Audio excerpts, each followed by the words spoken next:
2K Sports welcomes you to the following presentation of the NBA. And as the Lakers entered the building, there was a fierce look in their eyes.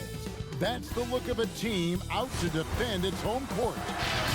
The busy freeways of Los Angeles, a hallmark of this sprawling metropolis. We're coming to you from Southern California. Hey, Dave. Kevin, thanks.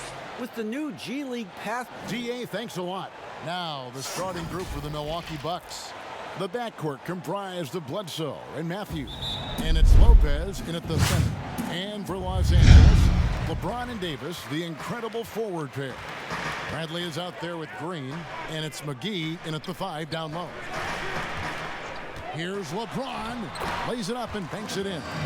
The great fans and players alike are excited for tonight. This is just not another game on the schedule. Clash of the Titans in this one. This will be a great test for both teams. Giannis drives in, and yes, it's good. Boy, the overwhelming strength of Giannis just excels at fighting his way through the defense. Very impressive. Middleton against James. Pass to Davis. Over Middleton. And a little luck that time, but it drops. And hitting the mid-range jumper here early gives the defense just another thing to think about. Well, they better be thinking about him. I mean, we know how dangerous he is. Bledsoe passes to Middleton. Giannis high post. And Davis pulls it down.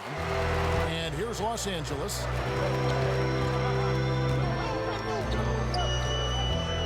Pass to Bradley. Here's James. And that'll be 2 free throws coming up. Officials on the call with the foul. You know, even though LeBron doesn't go 100% every minute of every game in the season, GA, he still knows when to turn it on. And for someone at his age, that is something you have to know how to do. You can see when LeBron kicks it into that next gear. Can't keep it on all the time, but he's still able to take over when he needs to.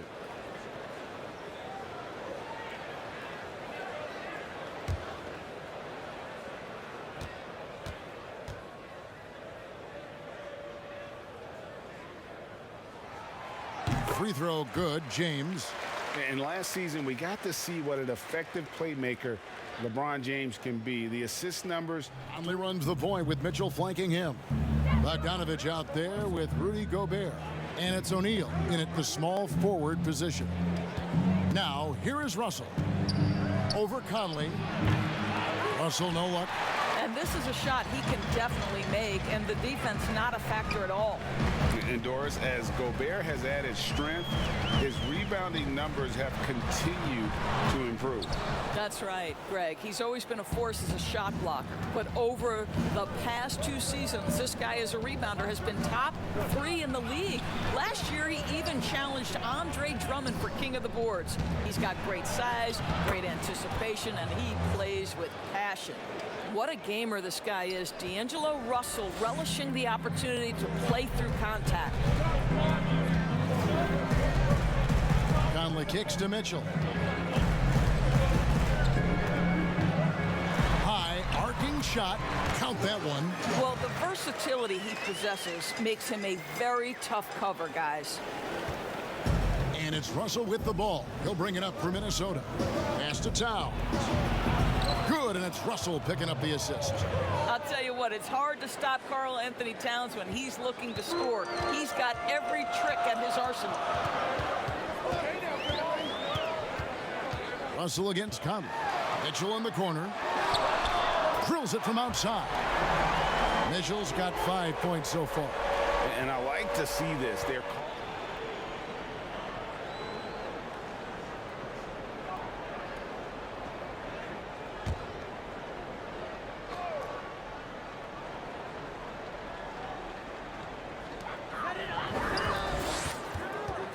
Oubre against Butler. Oubre passes to Rubio. And they pick up 2. Rubio's a guy you have a hard time guessing against. Creative shot making there. Nunn passes to Butler. Nunn with it. And the layup's good off the glass. Uncovered at the rim, finding cracks in the defense here early on. Just really smart basketball and exploiting whatever holes that he's seeing right now in the defensive squad. Here's Oubre. The Heat getting the bucket. Pass to Rubio. And here's Booker from the arc. That's in, coming off an assist from Rubio. Booker right now finding some room out there behind the three-point line to get himself going. And Devin Booker had surgery on that right hand back in the summer of 2018. Took the opportunity to work on his left hand, and ever since, his game has just gone to another level. You wonder how much confidence, GA, he's had in making plays, not only scoring the ball with the left hand, but assisting with the left hand, and what that's opened up for him in terms of opportunities to be more effective as an offensive weapon. Now, Nunn, after the missed three from Rubio. Deep two from Robinson. Saric grabs the board. Not a bad shot from the mid-range. The D's giving it to him, and he's usually got an eye in that kind of range. That's a surprise. I mean, really out of... Now, here's Tice. The tray. C.J. McCollum comes up with the rebound. And so it's McCollum. He'll bring it up for Portland. And McCollum on the floor, all business. Off the court, he's a very outspoken player, very colorful guy. And Greg, you were saying you see a future in media for him when he stops playing. No doubt about it, Kevin. I mean, McCollum spoke up quickly about the seriousness of the virus when they were playing. He's very knowledgeable and shares what's on his mind. A media position after he's done playing is a very real possibility if he chooses to. Cold start for them. 3 shots, 3 misses. Good thing it's early. Lillard attacking. 1 up, 1 down. 2 points with his first shot this game. Can't do a lot to stop Lillard. He's amazing at absorbing contact on these drives. Tice in the high post. Brown outside. Back to Tice. Brown trying to free himself up. The kick out to Tatum. A 3-ball. Boston, no good that time either. Yeah, slow start right now. 5 straight misses to get this one going. Lillard, the pass to Whiteside. Over Tatum. And it's wide right. It's off the rim. It isn't the D that causes that miss. That's just a loss of concentration. And Hayward gets it to go. This is where Hayward just gets better and better, squaring up off the catch. Now about 2 minutes gone here in the first quarter. Ariza outside. Lillard against Walker. And there's Lillard. That's good on the assist by Ariza. Well, Lillard is used to getting pushed around. Got to admire how he muscles it in regardless. Walker looking for an opening and stolen by Lillard. And a wide open look for McCollum. Good on the triple. He's a volume 3-point shooter. McCollum looks to take this shot often for this very reason. Pass to Tice. And a little over 2.5 minutes gone here in the first. And it's Walker penetrating. Softly drops in the floater.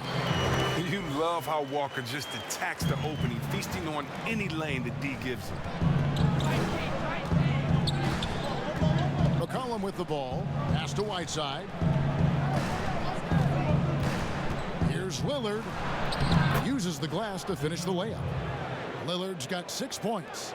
Your son, Cole Gregg, was one of the top high school players in America. A lot of services had him #1. Talk about what it was like going through the recruiting process as a dad. You know, it was fun for the most part because he really kind of kept everything in perspective. And the teams we dealt with, the schools we dealt with, man, they were all top-notch. So that process, about as enjoyable as one could ask for. But at the same time, it's still stressful, man. That's still your little guy getting ready to head off to college. Well, you're a dad and a proud one at that. So the Celtics call timeout. They're first. Trying to find some answers offensively. Bad shot selection as well as some bad luck. I mean, that's not going to help you score points. Smart kicks to Brown. Back to Smart. And a lot of contact on that one, so he'll shoot 2 here. And not only is Smart one of the best defenders in the league, Greg, he's also one of the most versatile players in the NBA. Yeah, when you talk about players who can guard 1 through 5, it's usually referring to Kawhi, PG-13, or Giannis. But Smart at 6'4" has the strength, the anticipation, and the toughness to hold his own against anyone. It's remarkable.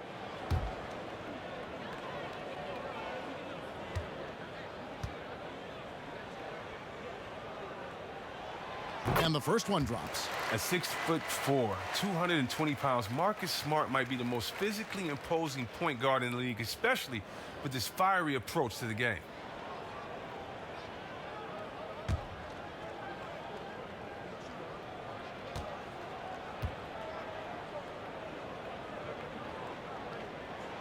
And so, Smart nails both of them.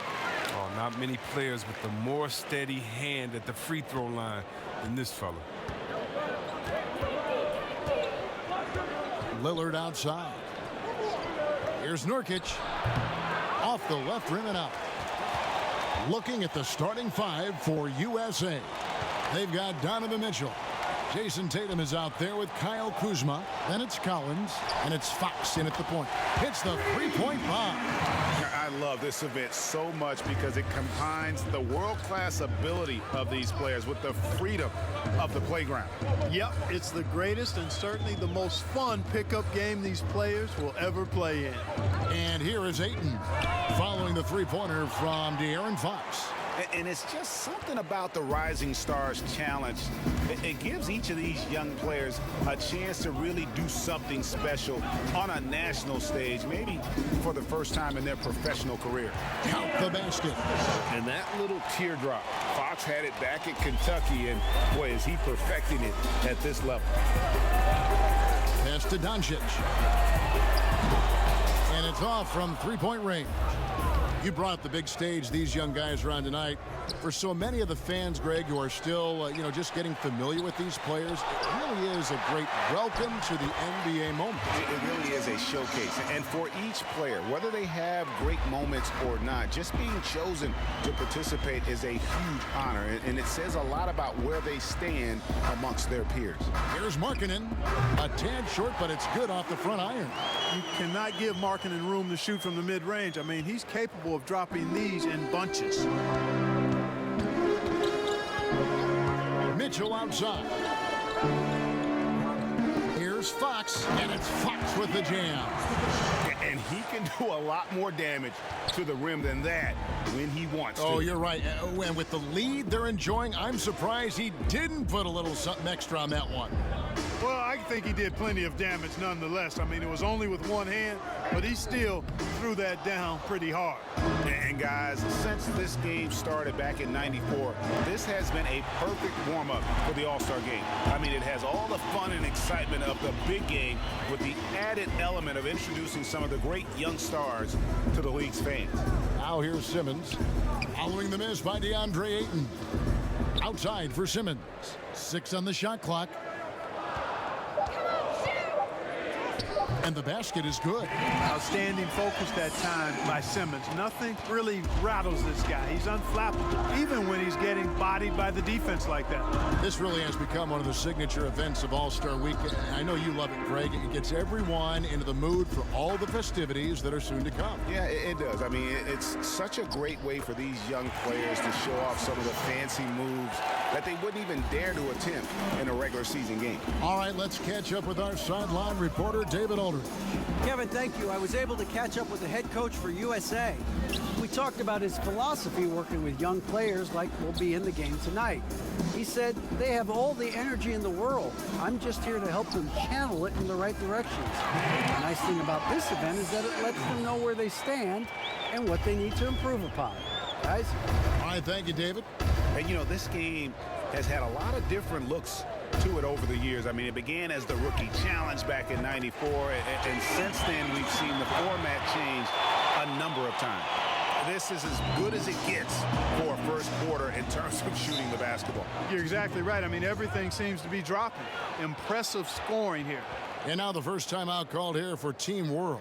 Well, Greg, you mentioned the various format changes to this game, but the one thing that never changes, as we've talked about, is the entertainment value. It's always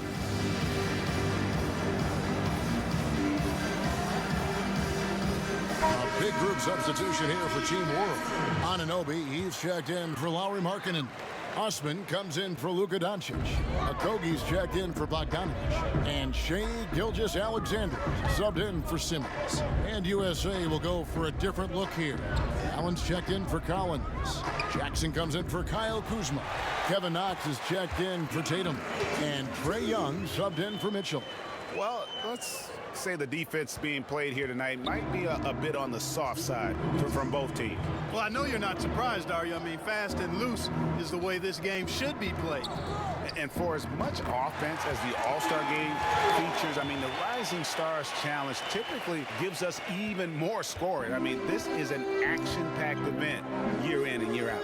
And here is Gilgeous-Alexander following the three-pointer by Trae Young.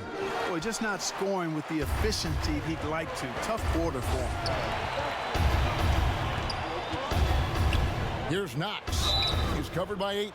You talked about, Greg, the high scoring in this game over the years, and there have been some incredible totals, often up in the 140s and higher. It was only a few years ago that the winning team, scored 163 points. That's right. Yeah, I will never forget that. And it's part of what makes this game so fun. I mean, we don't come to the All-Star week looking for great defense. We want to see these young fellas get out and run. First free throw is good. And I'm not sure if anyone will make some history here tonight, but the Rising Stars Challenge has seen its share of miraculous performances in the past. I'll always remember David Lee going a perfect 14 of 14 from the floor in that 2007 game. That one falls, so he hits both of them. Well, you talked about David Lee's perfect shooting performance back in 2007. Greg, how about Kyrie Irving bearing all those threes? I think he had, 8 in 2012. Both those guys earned the MVP awards in those games. And no doubt remarkable nights that were put on display by those guys. Still, if you want to talk about pure explosiveness, though, I think no one has been able to top Kevin Durant's 42-point effort back in 2009 in this contest. Phenomenal performance. Yeah. Team World trails by 9. Osman, the pass to Gilgeous-Alexander. Over Young. Gilgeous-Alexander, good. Money in the bank. Gilgeous-Alexander is more than happy to try his luck from that spot. Fox finds Jackson. Here's Knox. Allen passes to Young.